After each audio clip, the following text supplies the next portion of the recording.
आपको पढ़ाने जा रही है। आज आपकी मैम ने सोचा है कि आप बच्चे स्टैंडर्ड 7 में हैं, तो थोड़ा लेटर राइटिंग के बारे में, पत्र लेखन के बारे में बताया जाए। आपको पता है ना, पत्र लेखन इससे पहले भी आपने लिखा होगा, पता होगा।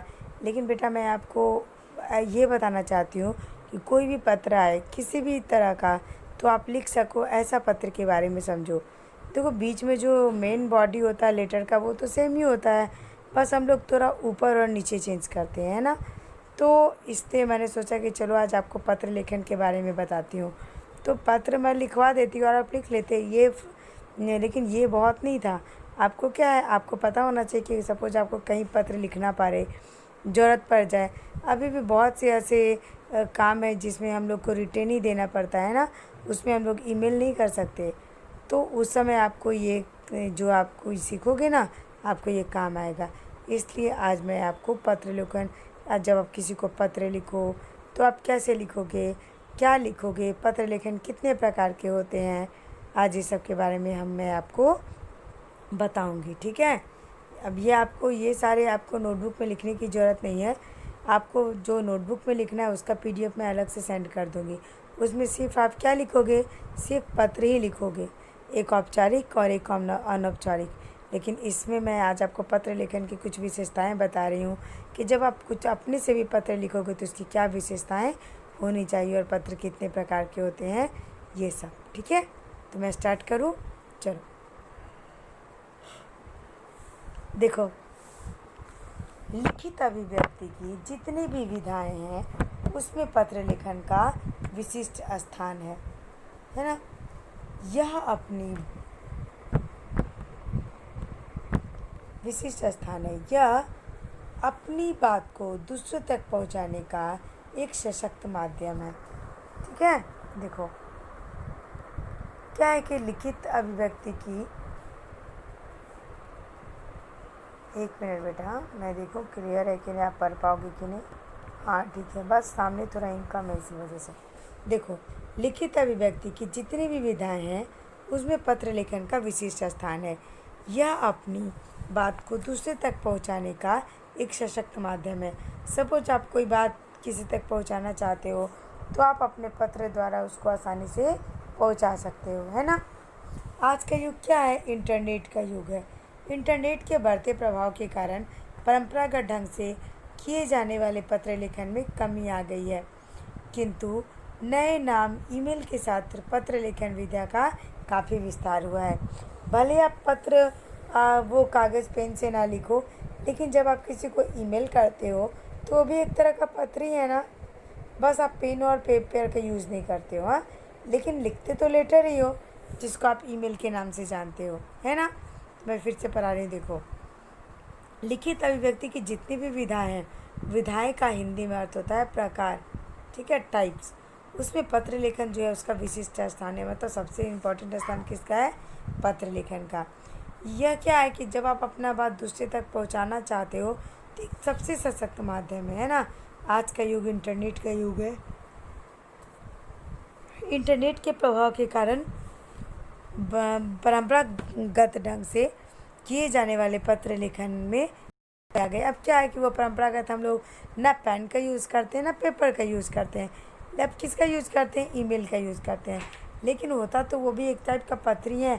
आप ईमेल में भी क्या लिखोगे, कैसे लिखोगे, ये भी तो आपको पता होना चाहिए ना।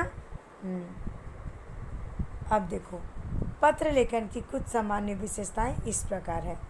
अब जब आप किसी को पत्र लिख रहे हो तो उसकी क्या विशेषताएं होनी चाहिए वो मैं आपको बता रही हूँ। जब आप किसी को ईमेल करो या पत्र लिखो तो ये सारी बातें क्या करोगे, ध्यान दोगे। ठीक है। देखो, सबसे पहला है सरलता। पत्र की भाषा जितनी सरल एवं सुबोध होगी, पत्र उतने ही ग्राह्य होगा। देखो, पत्र जब आप लिख रहे हो तो उसमें इजी शब्दों का उपयोग करना है ना। अगर आप इंग्लिश में लिख रहे हो तो भी उसके वोकेबुलरी जो लोगे वो थोड़ा इजी लो। हिंदी ले रहे हो तो वो भी हार्ड ना हो, इजी वाले वर्ड्स लेना है ना। इसका मतलब है कि आपके पत्र में क्या होना चाहिए, सरलता होना चाहिए। तभी आप जो सामने वाला है उस पत्र को अच्छी तरह से समझ सकेगा, ग्राह्य हो सकेगा, मतलब वो समझ पाएगा कि आप उससे क्या कहना चाहते हो। तो सबसे पहली विशेषता पत्र की क्या हुई कि उसमें सरलता होनी चाहिए। जब आप किसी को पत्र लिखो तो उसके लिए जो भी लैंग्वेज यूज करो, भाषा यूज करो, वो सरल और सुबोध होनी चाहिए, मतलब ईजी होना चाहिए। ठीक है, नेक्स्ट है स्पष्टता। ठीक है, पत्र में जो कुछ भी कहा जाए स्वतः स्पष्ट होनी चाहिए। आप क्या क्यों पत्र लिख रहे हो, पत्र में क्या कहना चाहते हो, ये बात क्या है कि एकदम स्पष्ट होनी चाहिए। ये नहीं कि पत्र पढ़ने वाला कंफ्यूज हो जाए कि ये व्यक्ति मुझे पत्र लिखना क्यों चाह रहा है, क्या बताना चाह रहा है। तो अगर अगर अगर आपके सामने वाला ये सोच रहा है जिसको आपने पत्र लिखा है, तो मतलब आपके पत्र में वो स्पष्टता नहीं है ना, कि जो पत्र पढ़ने वाला समझ सके। तो आप जो पत्र लिखो वो क्या होना चाहिए, स्पष्ट होना चाहिए। पहला विशेषता क्या था, सरलता। दूसरा क्या था, स्पष्टता। तीसरा क्या है, निश्चयात्मकता। निश्चयात्मकता से तात्पर्य है कि पत्र को पढ़कर पाठक के मन में किसी भी प्रकार की शंका ना उठे। कि सपोज आपने किसी को पत्र भेज दिया और जो पत्र पढ़ने वाला है वो कुछ निश्चय ही नहीं है कि आपने क्यों लिखा है, क्या वजह है लिखने का, तो आपके पत्र लिखना तो बेकार हो गया।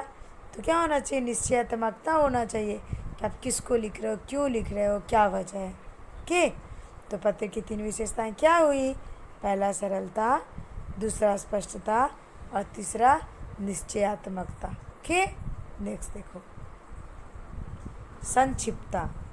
नेक्स्ट है संक्षिप्तता। पत्र में जो बातें भी लिखी जाए वो गागर में सागर भरने के समान होना चाहिए। मतलब गागर में सागर भरने का मतलब क्या हुआ कि जैसा लगे जैसे कि आप छोटा ही पत्र लिखो, लेकिन क्या है उसमें आपकी सारी बातें आ जाए, है ना। जैसे बोलते हैं ना कि गागर में सागर समा जाए, एक मुहावरा है, ऐसा बोलते हैं कि गागर इतना गहरा गागर है कि इसमें एक सागर का पानी समा जाए।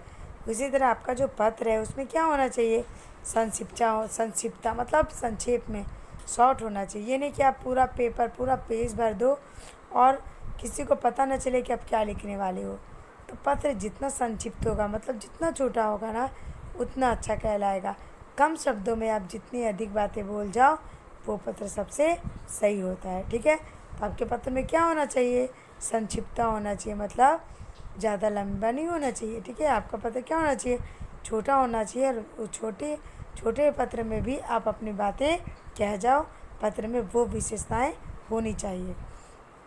तो पहला आपके पत्र की विशेषताएं हो गई सरलता, दूसरा स्पष्टता, तीसरा निश्चयात्मकता, फोर्थ हो गया संक्षिप्तता और फिफ्थ हो गया मौलिकता। अब मौलिकता का क्या मतलब है, पत्र में रटे रटाए वाक्य या पुस्तकीय वाक्य नहीं होने चाहिए। पत्र लेखक पत्र में जो कुछ कहे वह मौलिक होना चाहिए।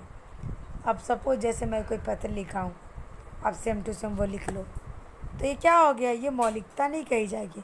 मतलब आपके शब्द नहीं है, आपके क्या होने चाहिए, खुद के शब्द होने चाहिए। पत्र जब लिखो तो उसमें क्या होने चाहिए, आपके खुद के शब्द होने चाहिए। आप जो लिखना चाहो वो आपकी भाषा होनी चाहिए, आपकी वाणी होना चाहिए। ऐसा ना हो लगे कि आप कोई पुस्तक से उठा के पूरा वाक्य डाल दे रहे हो, या फिर किसी ने आपको रटाया है और आप वही बात पूरा का पूरा पत्र में डाल दिए। यानी मौलिकता होना चाहिए, आपके शब्द होने चाहिए, आपके भाव होने चाहिए। कि मौलिकता का यही अर्थ है। नेक्स्ट है उद्देश्य पूर्णता। पत्र को लिखते समय लेखक को पत्र के उद्देश्य को अपने मन में रखना चाहिए। उसे यह ध्यान रखना चाहिए कि वह पत्र किसके लिए तथा क्यों लिख रहा है। अब देखो उद्देश्य पूर्णता, इसका क्या मतलब हुआ कि जब आप पत्र लिख रहे हो तो क्या होना चाहिए कि लेखक को पत्र के उद्देश्य को अपने मन में रखना चाहिए, है ना। वो जब पत्र लिखो तो आपको पता होना चाहिए कि आप वो पत्र क्यों लिख रहे हो, है ना। आपका क्या उद्देश्य है पत्र लिखने का। ये नहीं कि आप पूरा पत्र लिख दो और आपको पता ही नहीं चले कि आप पत्र क्यों लिख रहे हो। तो जब आप पत्र लिखो तो उद्देश्य को अपने मन में रखो, और उसी के कंसेप्ट में आप पत्र लिखोगे ना, तो आपके पत्र में क्या आएगी, उद्देश्यपूर्ण। आपका पत्र कैसा होगा, उद्देश्यपूर्णता होगा। मतलब ऐसा लगेगा कि जैसे कि जो उद्देश्य था आपके पत्र लिखने का वो क्या हो गया, पूरा हो गया। ठीक है, अब देखो मैं फिर से बता रही हूँ कि एक पत्र का क्या विशेषता होना चाहिए, मैं आपको फिर से बता रही हूँ। देखो, एक तो पत्र में सरलता होना चाहिए, दूसरा स्पष्टता होना चाहिए, तीसरा निश्चयात्मकता होना चाहिए, चौथा संक्षिप्तता होना चाहिए, पांचवा मौलिकता होना चाहिए, और फिर उद्देश्य पूर्णता होना चाहिए। ठीक है, मतलब आपका पत्र सरल होना चाहिए, स्पष्ट होना चाहिए, आपका उसमें क्या निश्चय किए हो, आप क्यों पत्र लिखना चाह रहे हो, ये भी किसको लिख रहे हो, क्यों लिख रहे हो, आपका ये भी स्पष्ट होना चाहिए। संक्षिप्तता होना चाहिए, पत्र आपका छोटा होना चाहिए, ये नहीं कि 2 पेज 3 पेज का पत्र लिख दिया, ऐसा नहीं होना चाहिए। पत्र छोटा होना चाहिए, संक्षिप्त होना चाहिए। मौलिकता, आपके अपने वर्ड्स होने चाहिए, आपके अपने कथन होने चाहिए, ऐसा ना लगे कि आप कोई रटा रटाया हुआ लिख रहे हो। उद्देश्य पूर्णता, मतलब आपका क्या उद्देश्य है पत्र लिखने का, वो भी स्पष्ट होना चाहिए। ओके, चलो अब आगे बढ़ते हैं।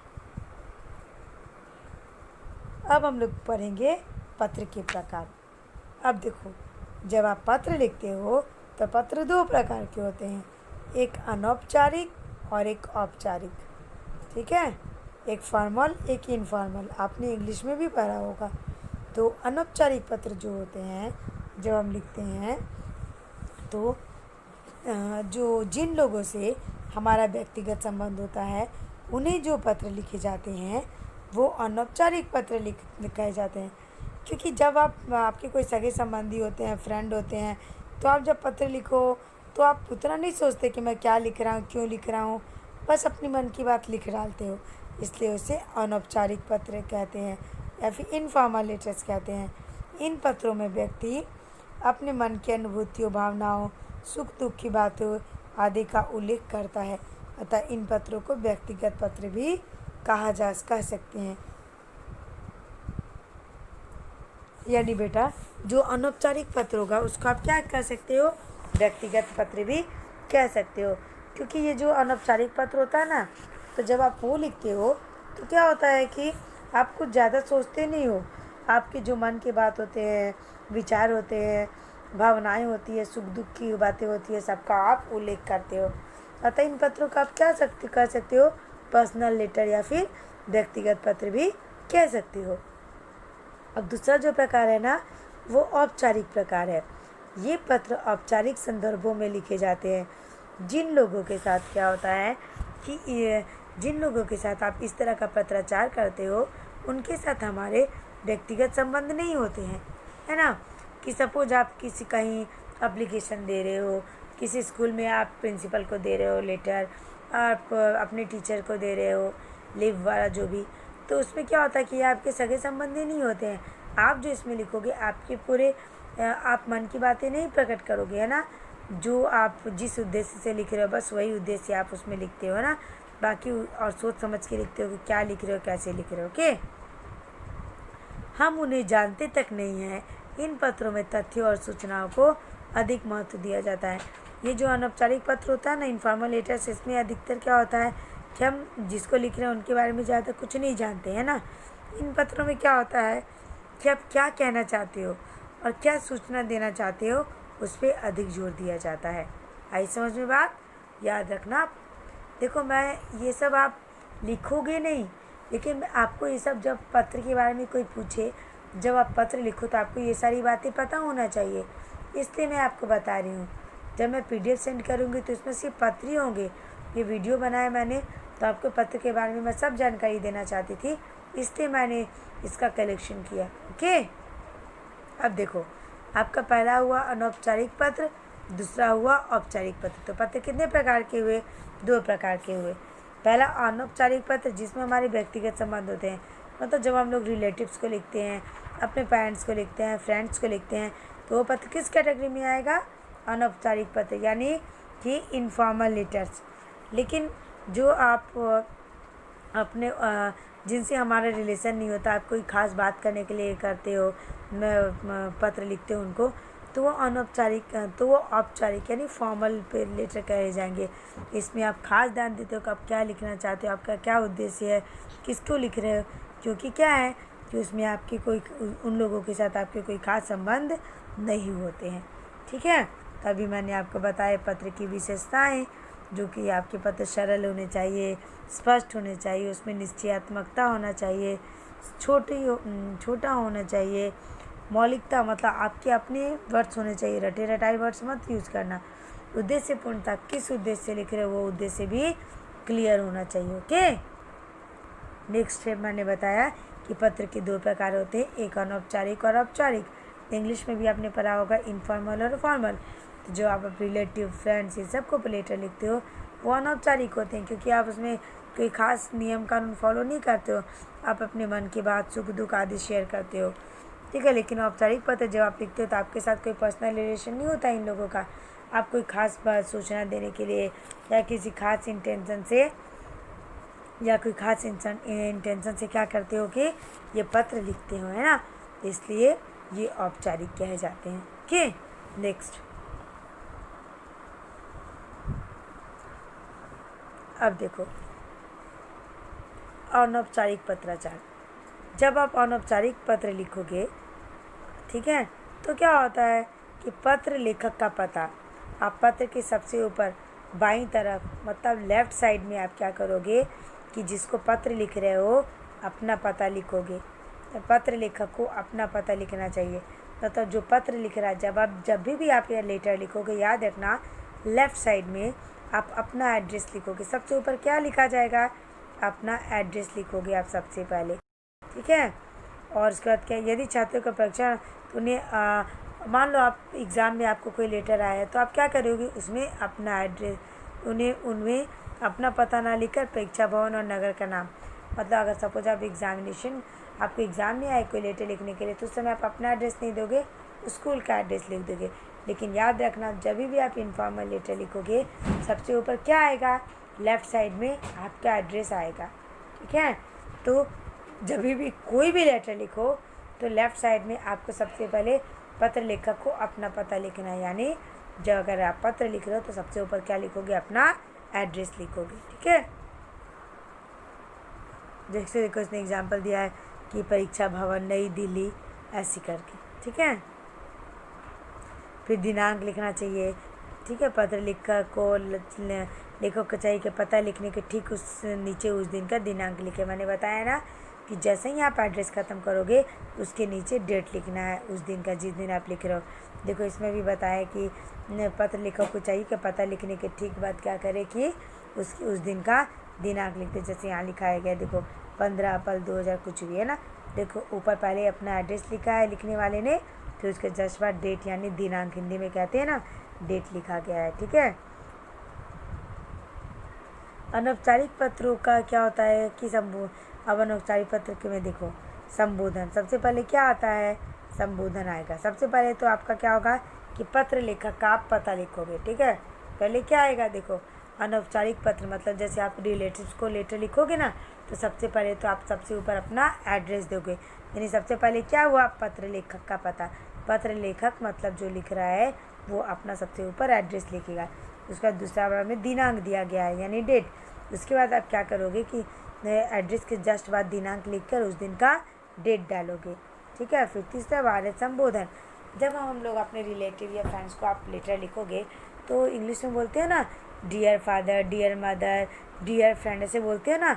इसी तरह हम लोग हिंदी में भी क्या लिखते हैं, पूज्य माता जी, पूज्य पिताजी, पूज्य गुरु जी, आदरणीय चाचा चाची, यानी लिखते हो ना जैसे रेस्पेक्टेड या डियर का यूज़ करते हो ना इंग्लिश में, उसी तरह हिंदी में रेस्पेक्टेड के जगह लिखोगे आदरणीय और डियर के जगह लिखोगे प्यारे, है ना। देखो जैसे आप मित्र या फिर भाई बहन को लिखोगे, छोटे भाई बहन क्या लिखोगे, प्रिय लिखोगे। लेकिन जब आप किसी बड़े को लिख रहे हो लेटर तो पूज्य लिखोगे, है ना। रेस्पेक्टेड जैसे ही इंग्लिश में लिखते हैं ना, हिंदी में उसको पूज्य लिखते हैं, ओके। नेक्स्ट है शिष्टाचार, पदबंध अभिवादन के वाक्य। अब जब आप लिख दिए पूज्य माता जी, पूज्य पिताजी, उसके बाद लिखोगे ना सादर चरण स्पर्श, या फिर फ्रेंड को लिख रहे हो तो हेलो हाय करोगे ना, उसी को हिंदी में बोलते हैं कि आप प्रणाम करो, चरण स्पर्श करो, नमस्कार करो। फ्रेंड है तो नमस्कार करोगे ना, या आप सप्रेम नमस्ते कहो। छोटा है तो लिखोगे प्रसन्न रहो, चिरंजीवी रहो। ऐसा हम लोग पत्र में लिखते हैं। 5वां नंबर पे आता है आप लोग का विषय वस्तु या मूल्य कथ्य, है ना। तो आप उसका क्या है कि आप क्या कहना चाहते हो। शिष्टाचार शब्दों के बाद पत्र की मूल विषय वस्तु, इसे पत्र का कथ्य भी कहते हैं। मतलब कि आप ये पत्र क्यों लिख रहे हो उसका कथ्य होना चाहिए, उस विषय वस्तु का मूल्य कथ्य कहते हैं उसको।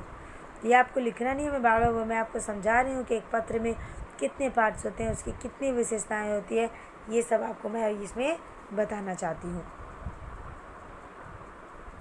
तो सबसे पहले आप लिखोगे आदरणीय माता जी या पिताजी, या फिर छोटा है तो लिखोगे प्रिय भाई है ऐसे।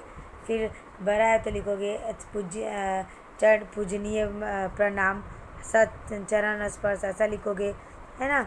और उसके बाद अगर आपके गुरु जी हैं, टीचर्स हैं तो श्रद्धेय लिखोगे।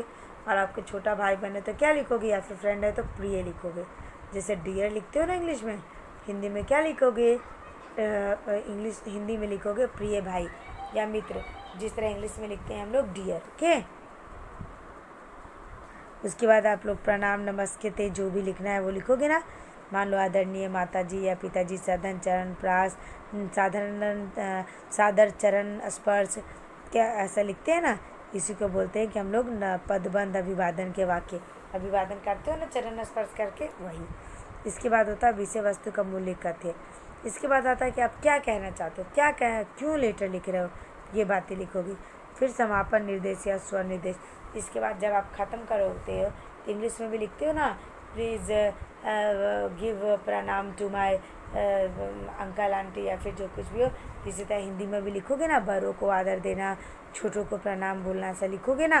तो वो आप लोग का इससे क्या होता है कि पत्र की समाप्ति आप इसी से करोगे कि घर में बड़े हैं तो बड़ों को प्रणाम कहो, छोटों को प्यार कहना, ऐसा करके आप क्या करोगे, अपने पत्र को ख़त्म करोगे।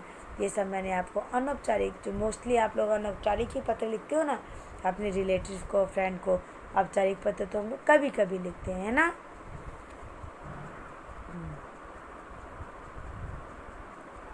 अब देखो, अब मैं आपको सबसे पहले बताती हूँ कि अनौपचारिक पत्राचार कैसे करोगे। आपको पता है ना, अनौपचारिक पत्र में अभी आप बच्चे, आपको ज़्यादा जरूरत कब पड़ता है, जब आप अपने प्रिंसिपल या फिर टीचर को, मान लो आप बीमार हो और आप छुट्टी लेना चाहते हो, तो वो तो औपचारिक हो गया। अभी जब हम लोग अनौपचारिक होगा, जैसे कि आप अपने फ्रेंड को लिखोगे या फिर अपने पेरेंट्स को लिखोगे, किसी रिलेटिव को लिखोगे, तो वो पत्र कौन सा आएगा, अनौपचारिक पत्र आएगा। अब देखो अनौपचारिक पत्र आप कैसे लिखोगे। देखो मैंने ये क्योंकि कॉमन क्वेश्चन पत्र है जो कि हमेशा आता है कि आपका जन्मदिन का समारोह है, अपने मित्र को आमंत्रित करो, इसलिए मैंने आपके लिए भी यही पत्र चुना। अनौपचारिक पत्र याद रखना, अनौपचारिक ये इनफॉर्मल लेटर है, फॉर्मल लेटर नहीं है। फॉर्मल लेटर जैसे आप जिससे हमारा एक खास संबंध नहीं होता है उन सब को लिखते हैं, जिससे हमारा संबंध होता है वो सब क्या होते हैं, इनफॉर्मल में आते हैं। तो इस पत्र क्या है कि जन्मदिन के समारोह पे क्या करो, मित्र को आमंत्रित करो। तो देखो सबसे पहले आपको ऊपर क्या लिखना है, एड्रेस लिखना है। आपको अपना एड्रेस हिंदी में लिखने का प्रैक्टिस कर लेना है। सबसे ऊपर आपको एड्रेस से स्टार्ट करना है, ठीक है। फिर मैंने बताया था कि एड्रेस के जस्ट बाद दिनांक आना चाहिए, डेट आना चाहिए। इसमें भी देखो एड्रेस के बाद डेट आया है। उसके बाद मैंने बोला था कि आप शिष्टाचार वाला जैसे हेलो, हाय, रिस्पेक्टेड, डीप, प्रणाम, ये सब इसमें लिखोगे। देखो इसमें भी लिखा हुआ है ना प्रिय मित्र, क्योंकि इसमें फ्रेंड है तो इसमें प्रिय मित्र लिखा है। स्नेह यानी प्यार। आशा करता हूँ कि तुम सकुशल होगे। तो मैं तुम्हें यह बताना चाहता हूँ कि आगामी 11 दिसंबर को जन्मदिन के अवसर पर मेरे माता पिता ने एक छोटे से समारोह का आयोजन किया है। मैं चाहता हूँ कि तुम इस अवसर पर अवश्य आओ। देखो अब क्या है, सबसे पहले हम लोगों ने अपना एड्रेस लिखा, उसके बाद डेट लिखा, उसके बाद जो हेलो, डियर, फ्रेंड, रस्म या आदरणीय माता जी पिताजी वो लिख दिए। फिर प्यार या नमस्कार लिख दिए।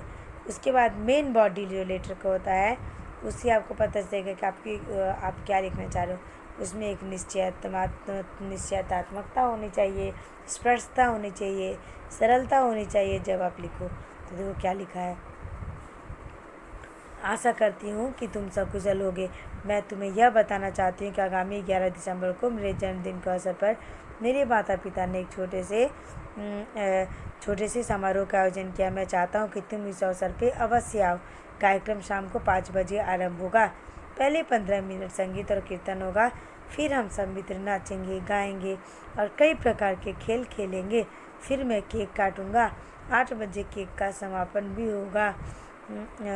8 बजे का समय रात्रि भोज का है। मैं आशा करता हूँ कि तुम समय पर पहुँच जाओगे। अपने भाई को भी अपने साथ लाना। मैं तुम्हारा इंतज़ार करूँगा। तुम्हारा मित्र शात्री। ओके, तो देखो कितना इजी वर्ड में इसने क्या दिया कि हाँ भाई मैं आशा। और देखो ये आप किसी भी पत्र में लिख सकते हो कि आशा करती हूँ कि तो आप सब कुशल होगे, मैं भी अच्छी हूँ। ठीक है, पत्र आया तो लिखो कि मुझे पत्र मिला, जानकर खुशी हुई, ये सब है ना। मैं चाहता हूँ, क्या बोल रहा है कि मेरे माता पिता ने एक छोटा सा समारोह आयोजन किया बर्थडे पे। ठीक है, कब है इसका बर्थडे? 11 दिसंबर को। तो बोल रहा है कि कार्यक्रम शाम को 5 बजे आरंभ होगा। 15 मिनट का संगीत का कार्यक्रम है। फिर हम सब मित्र मिलकर नाचेंगे, गाएंगे, है ना। उसके बाद क्या करेंगे कि कई प्रकार के खेल खेलेंगे। मैं केक काटूंगा। फिर 8 बजे के बाद क्या होगा कि खाने पीने का कार्यक्रम भी रखा गया है। अब देखो, ठीक है। अब है कि तुम समय पे पहुंच जाना। मैं अपने भाई का भी अपने अवश्य साथ लाना। मैं तुम्हारा इंतज़ार करूँगा। तुम्हारा मित्र सात्विक। तो सबसे पहले तो आपने एड्रेस लिखा, उसके बाद डेट डाला, उसके बाद रिस्पेक्टेड मदर फादर या फिर डियर फ्रेंड, फिर हेलो हाई या फिर प्रणाम किए, फिर बॉडी में मेन बात लिख दिए, है ना, कि मेरे बात कितना इजी वर्ड में इसने लिख दिया। ऐसे ही जो पत्र हो ना उसको छोटे वर्ड में लिखना है। ये नहीं कि आप एक पेज तक लिखते जाओ। ऐसा लिखो कि सामने वाला इरिटेट ना हो पढ़कर, है ना।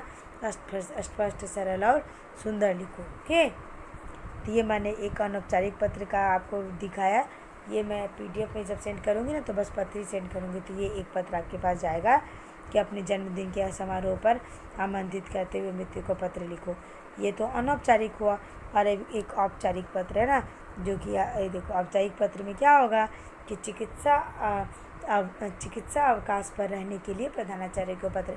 आप मेनली जो फॉर्मल लेटर लिखोगे वो क्या लिखोगे, वही ना आपके जो एज है कि टीचर को लिखोगे या प्रिंसिपल लिखोगे कि मैं बीमार थी तो मैं नहीं आ पाई, या फिर कोई वजह कोई इश्यू बताओगे। इसलिए मैंने औपचारिक पत्र में आपके लिए यही वाला लिया कि आपको ईजी हो। तो सबसे पहले तो एड्रेस होगा सब में, इसमें भी एड्रेस है। इसके बाद आप अपना डेट डालोगे, दिनांक, वो भी हो गया। अब देखो, जब आप लिखोगे औपचारिक तो विषय लिखोगे चिकित्सा अवकाश पर रहने हेतु आवेदन। फिर लिखोगे साधारण चिकित्सा, फिर बोलोगे माननीय महोदय। जैसे उसमें प्यारे प्रिय मित्र आदरणीय से, इसमें क्या लिखोगे माननीय महोदय। ठीक है। विनम्र निवेदन है कि मुझे अचानक वायरल बुखार हो गया है। तेज़ बुखार तो है, साथ ही बदन में बहुत दर्द है। डॉक्टर ने 5 दिन तक आराम करने की सलाह दी है। अनुरोध है कि 10 मार्च 2000 इतना तक से 14 मार्च इतना तक चिकित्सा अवकाश देने की कृपा करें। कितना इजी वर्ड में लिखा गया। देखो, जब भी आप हिंदी टेस्ट हो ना, सब कहेंगे चलो एक एप्लीकेशन लिख के हिंदी में दिखाओ। तो आपको इसके लिए हमेशा रेडी होना चाहिए, वरना सब कहेंगे ना कि इसको तो हिंदी मैम ने कुछ नहीं बताया, इसको कुछ नहीं आता है। तो एक औपचारिक पत्र कैसे लिखते हैं, अनौपचारिक पत्र कैसे लिखते हैं, इसको लिखकर ध्यान रखो कि आप एड्रेस कहाँ लिखोगे, अपना पता कहाँ लिखोगे, जिसको भेज रहे हो उसका नाम कहाँ लिखोगे। ये सब आपका भी कॉन्सेप्ट क्लियर होना चाहिए, इसलिए मैंने ये सब बताया। ठीक है।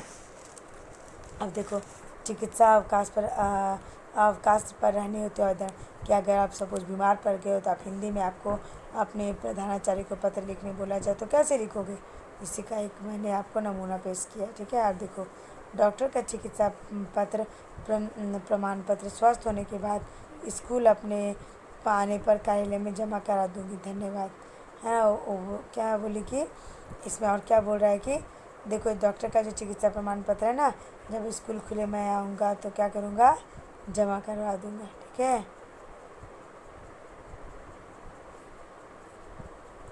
उसके बाद देखो,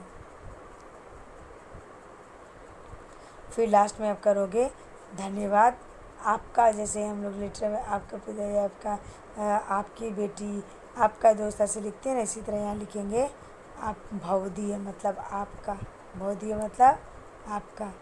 देखो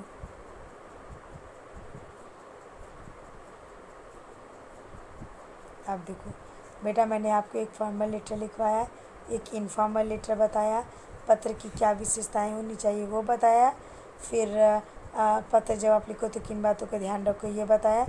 याद रखना, फॉर्मल में मैंने आपको आपके जन्मदिन के अवसर पर मित्र को बुलाने का पत्र लिखवाया, और दूसरा आपको लिखवाया कि आपको आप बीमार हो, आपको प्रिंसिपल सर से आपको छुट्टी चाहिए, तो पत्र कैसे लिखोगे ये मैंने आपको बताया। ठीक है, अब जब मैं पीडीएफ भेजूँ ना तो आराम से लिख लेना, सिर्फ पत्र लिखना, बाकी कुछ लिखने की ज़रूरत नहीं है। ठीक है, अब मैं जाती हूँ, फिर से आऊँगी, और ईवीएस का सारा वर्क कर लेना, और अपना इस सारा वर्क अच्छा से कर लेना। सॉरी, मैंने ईवीएस बोल दिया, हिंदी का सारा वर्क क्या करना, अच्छा से लिख के लेना, जो भी मैंने लेटेस्ट करवाए हैं सारे। ओके, चलो बाय, टेक केयर बेटा।